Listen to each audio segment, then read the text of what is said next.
many executive orders. He's allowed to sign them, but in the act of signing them, he's damaging the system, you know. And there is an argument to be had, well, I don't like the system. If you don't like the system, it's not necessarily a bad thing.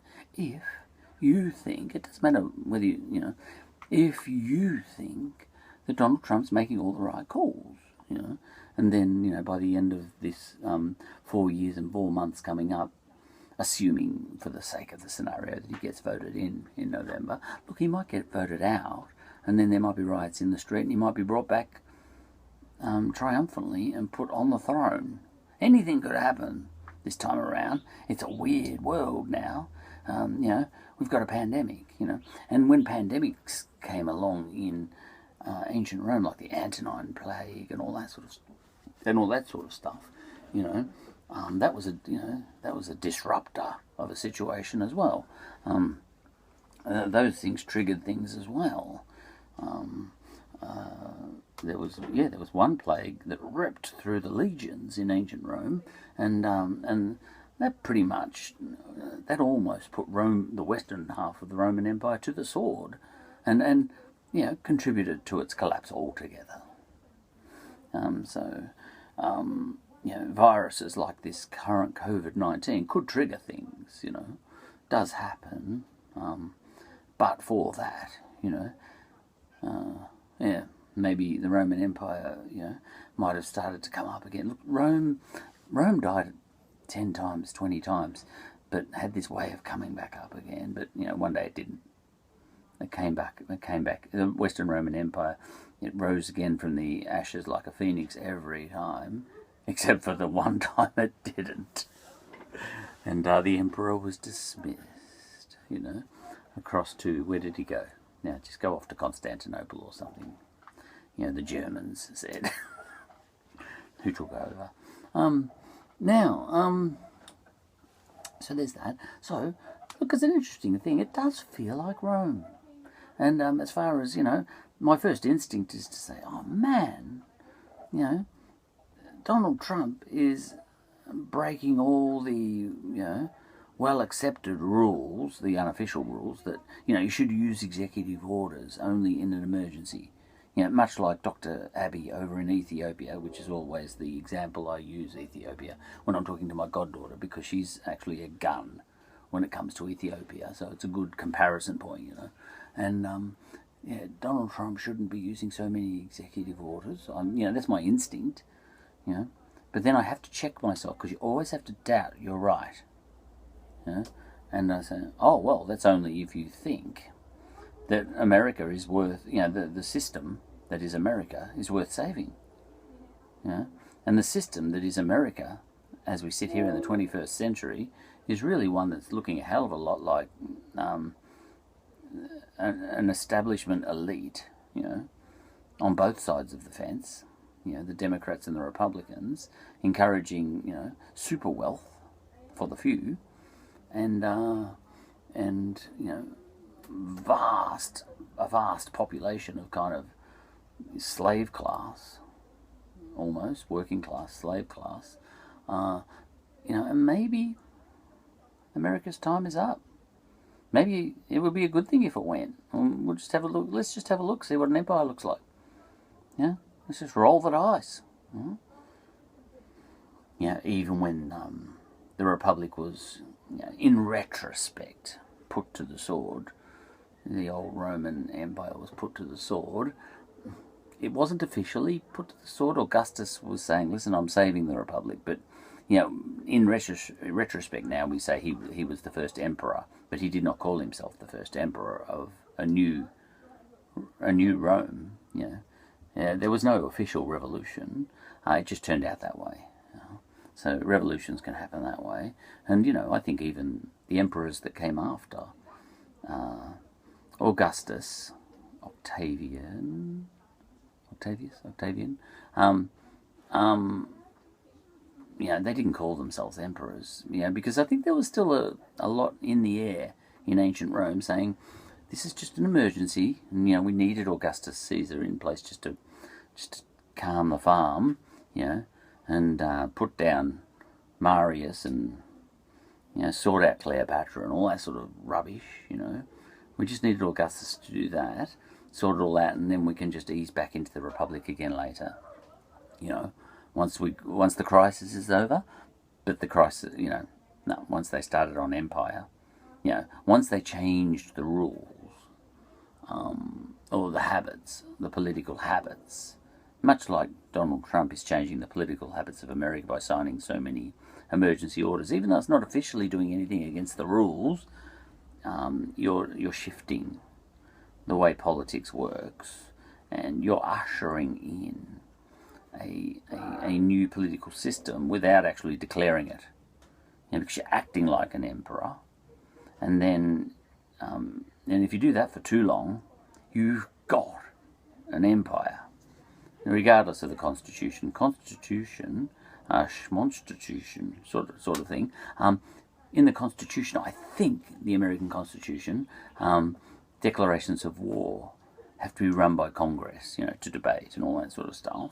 But there's been so many presidents in a row now since World War II who have just declared wars as executive orders, essentially, and bypassed Congress. Now it has become the rule that it's a power that belongs with the president. So by the time Donald Trump got in, he didn't bring this one in. His predecessors did, and that's every one of them. They all were happy, all those presidents before Donald Trump, to have the power to declare war to come across to the president and away from Congress, bypass Congress on that one. Because there was always an emergency. Iraq, 9/11, all that sort of stuff. Afghanistan, Vietnam. Oh my God, the commies are coming. Dominoes, or Korea, Oh my God, nuclear bombs could be dropped any minute. Quick, we haven't got time to go to Congress. Harry Truman. Yes, actually, no. Harry Truman was in the war, wasn't he? World War II. Harry Truman dropped the bomb. Did he go through via Congress on that one? I don't think he did. I'd have to check the history books. Now, Harry Truman, I heard, was only in the job 3 months by the time he made the decision to drop the bomb. He'd been vice president before that. Now, when he became president, Harry Truman, only then did he find out that the atom bomb had even been invented. Nobody knew. And then within 3 months he dropped it on Hiroshima and all that sort of stuff. But, when the Korean War came along, can't remember the sequence, but I think maybe Russia had a few bombs nuclear bombs of its own by then. And the Soviet Union, that is, no Russia, bloody Bolsheviks. I'm a bit sketchy on Russian revolutions and all that sort of stuff. But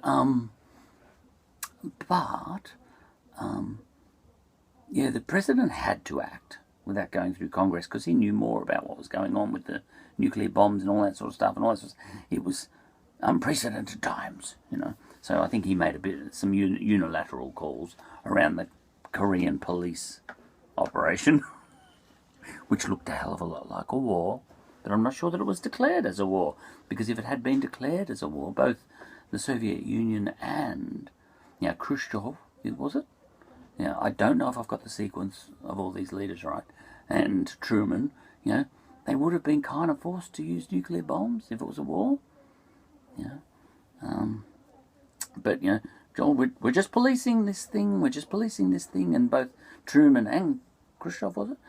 Truman and Khrushchev were both saying the same thing. It's just a policing thing, just a policing action, pow, pow, pow, pow, pow, just guns, pow, pow, no nuclear bombs, just helicopters and normal bombs and all that sort of stuff. It's funny when you have some big guns like nuclear bombs, but you don't use them. Because just recently, we had India and China have a very serious skirmish. I think 100 and something soldiers got killed or something. But both sides knew that not only should they not use their nuclear weapons, but they shouldn't even use guns.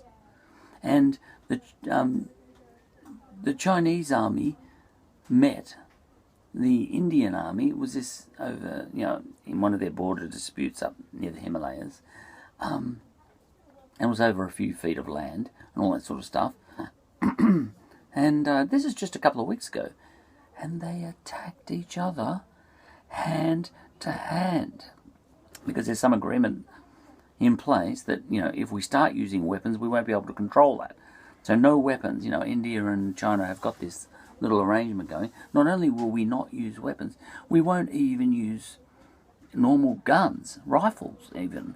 And they attacked each other with sticks and rocks, threw rocks at each other, and hand to hand. And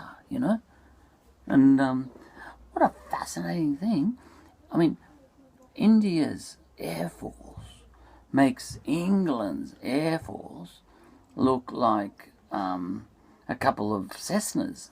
It's about how much bigger is India's armed forces compared to England's now. India used to be owned by England, and now India's power, armed forces wise, makes England look tiny. And then you've got China, which is massive as well, and they're attacking each other with sticks. Now, if that keeps going, they're going to actually start sharpening those sticks. And they would, and I would. Right now, I'm sure that the Indians and the Chinese on that border are actually in their barracks sharpening the ends of their sticks, going and collecting and turning them into spears. When they've got perfectly beautiful, automatic weapons in their barracks, but they're putting them aside because that's the agreement, and they're actually making spears, I bet. Don't you find that amazing? They might even go to bows and arrows. Anyway, so that's that. And the Korean War was a sort of a version of that, except the line was moved, no nuclear weapons. But everything else is no holds barred, and all that sort of stuff. And then the Vietnam War and all that sort of stuff. But it's not like every president has been an angel since World War II. Now, after Truman was Eisenhower, I think, and he had no hair. But I mentioned that because I heard recently that every president since then, that's almost in my entire lifetime, has had great hair. What's going on there? And then I started thinking, is that true of Australia too and every other country? Do you have to have hair to be a leader these days? I think John Howard was a bit thinning. But everyone else has had great hair. John F. Kennedy, he had great hair. And they've all had great. Ronald Reagan, fantastic hair. You want good hair, or no one will vote for you. I think it's true. I'm trying Margaret Thatcher. She had nice hair. I'm really thinking about Tony Blair, all of them. Macron, Macron. Jacinda Ardern, lovely head of hair. Is it true? Actually, I'm rolling my head around, I'm going around all the countries, and, the Western countries, and they all seem to have good hair. Even the non-Western countries seem to have good hair. You don't want to be bald in the modern age. There's discrimination going on there. Got off track there, but it's funny, isn't it? Psychologically. Donald Trump, it's all about the hair. Obama, I think he used to.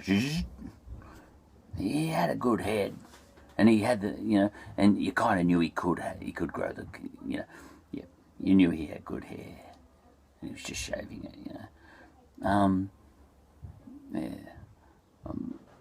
all right. He was black too, so that was a novelty. I think Hillary should have got in. She had good hair. We needed Clintonism, Cicero would have loved Clintonism. Cicero. Arguing for something evil. The Death Star, Rome. But he was tearful in his defence. He honestly thought he was on the right side, Cicero. And it's with passion that he's trying to defend the values of Rome, the Roman Republic. And yet, arguably, I would have voted for Caesar. Isn't that interesting? When the Republic embodied all the most noble things of, ideas of the time. It was a noble institution, but in practice it wasn't working out well. So anyway, what you've got is Donald Trump wanting to clean the swamp, or whatever he calls it, which is very similar to Julius Caesar, just wanting to just change everything. Drain the swamp is what Donald Trump has been saying, but that's code for I want to do what Julius Caesar used to do. It wasn't drain the swamp. It was about let's give it all back to the people, or something like that. Look, I don't know which situation ends up better for the people. Would you go for honestly? Would you go for Clintonism or Trumpism for a better outcome for the people in the end? Now you might say, "Oh, Clintonism, of course," because he got nice teeth, and nice hair. You see, Bill Clinton, nice hair. They've all had nice hair. Reagan, Jimmy Carter, Lyndon LBJ. He had hair. No, did he? Yeah. I forget whether he had hair or not. I can't even check the internet. Gee, don't I feel silly. But anyway, all the rest of them. The Bushes. This George Bush Senior and George Bush Dumbo. Sorry, George W. Look, he's like. Anyway, so that's that. Is Trump doing all the wrong things? Or counterintuitively, is he doing all the right things? Or actually, I should say, Trump before COVID-19 and then Trump since COVID-19. All right, right up till COVID hit, I think he was on a winning formula, even though he was doing everything wrong. Much like Julius Caesar was doing everything wrong against what was right in ancient Rome, Donald Trump was doing everything wrong and counterintuitive and all that sort of stuff, but he was reeling in China, I think. I think he was reeling them in.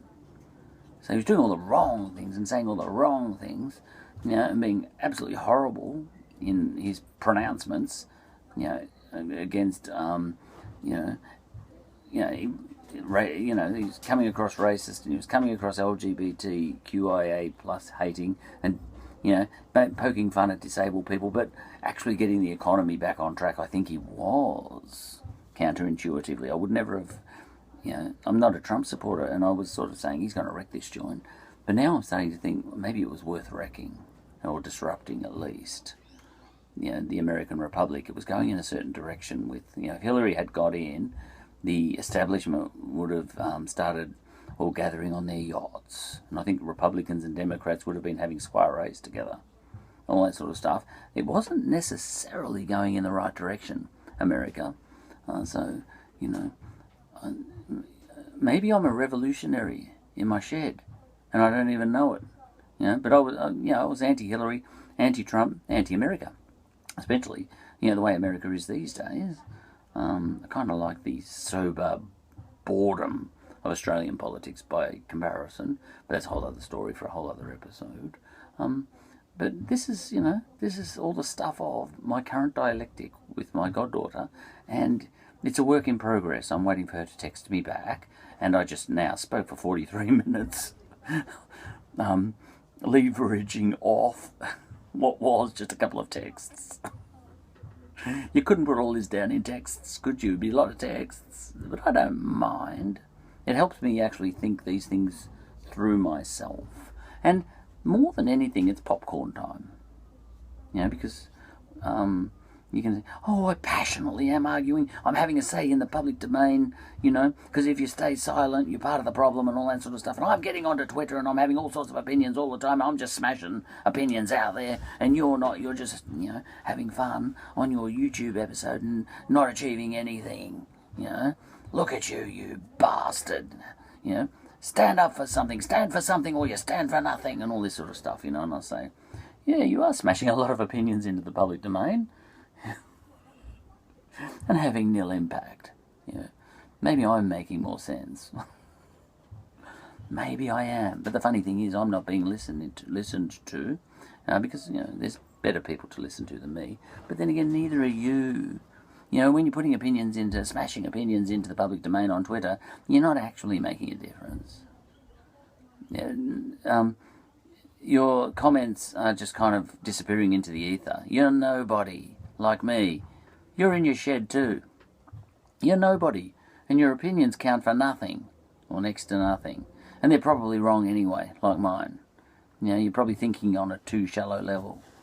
You're not thinking 3 steps ahead, quite possibly, Now, I think I'm thinking 2 steps ahead. I can't even think 3 steps ahead and 4 steps ahead. I really can't. I don't have the brain power. I've got a nephew, g'day Christian, who can. He beats me at chess every time. It's embarrassing. He's about 15. Speaking of which, I've got to download the app again. He wants to get back into it. He beat me 14 times in a row or something, and I'm not a bad chess player. I'm normal.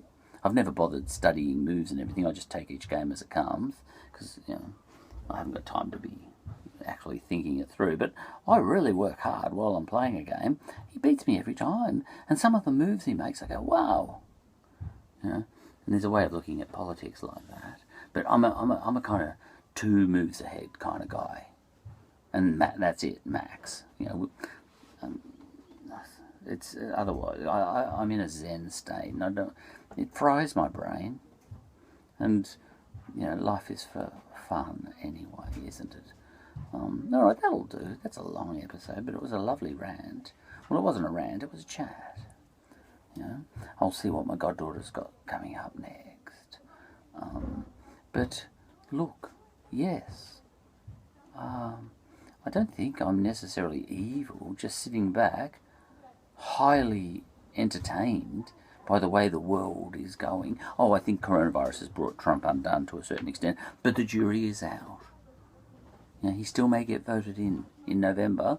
I predicted that. I was predicting Hillary, and I got that wrong. My goddaughter predicted Trump. We have these little joke prophecy moments, and she said, no, Trump will get in. I said, you're joking. Hillary's got it, and I said that. And I was adamant. And I said, hey, who studies politics more, me or you? And she said, you do. And which was true, although I think she's starting to pass me now. She's getting older now. See, she was only a baby when I met her. But she's starting to surpass me now. The whole tone of our dialectics has changed. She's starting to overtake me in political thought. She's a harder worker than me on some levels. I'm just in it for the comedy too much. She is in it fairly seriously. And she's been studying Trump and all the angles. And she knows Ethiopian politics like anybody's business. All right, so that's that. But for me it is popcorn time, and for her, I think she loves America in a sense. I think she's just a passionate person, and she does care for America. Look, I don't want to see them all slaughtered either. Rome style. I don't want to see no civil war. I don't want another civil war. But look, I don't want to see anyone slaughtered anywhere. But it's going to happen. It's here and there around the world occasionally. No one talks about the nuclear bomb anymore much. I think we've gotten a little bit. They're all still sitting there. How come we don't? Like in the Cuban Missile Crisis and all that.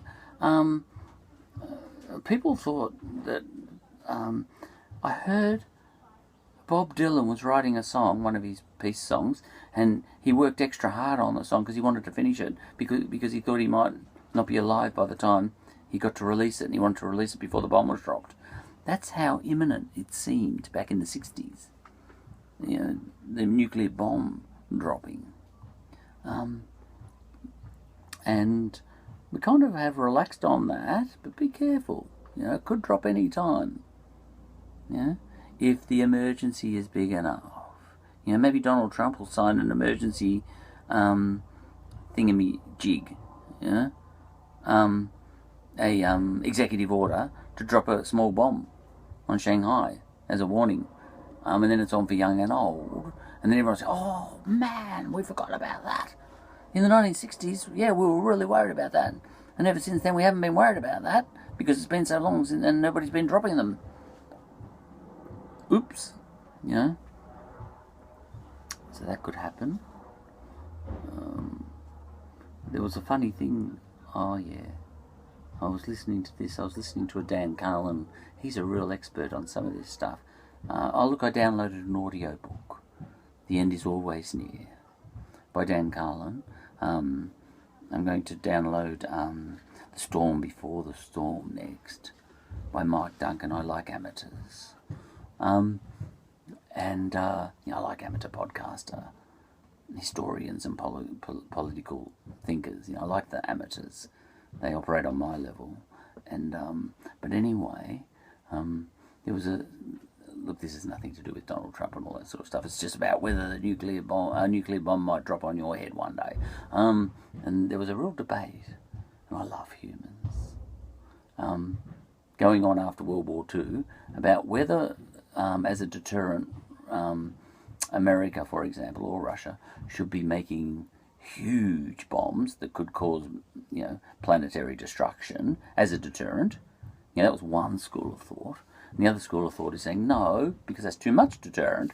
It might have the opposite effect. We shouldn't even have those huge, bombs. Neutron bombs or whatever they are. The even bigger ones. What are they called? Whatever. And then there was another school of thought that said, no, we should actually, both the Russians and us, and everyone else who might get them in the future, we should concentrate on just having small bombs, nuclear bombs still, but the size that you'd put in a rocket launcher, and jump in your bunker and then, but just a little one, and blow up just one town really, not even a whole city, just keep it small. So should we have thousands of little nuclear bombs, or just a few massive, huge bombs? It was a real debate, this or that. And you know where they went. You know what we ended up with. Both. You gotta love humans, they're hilarious.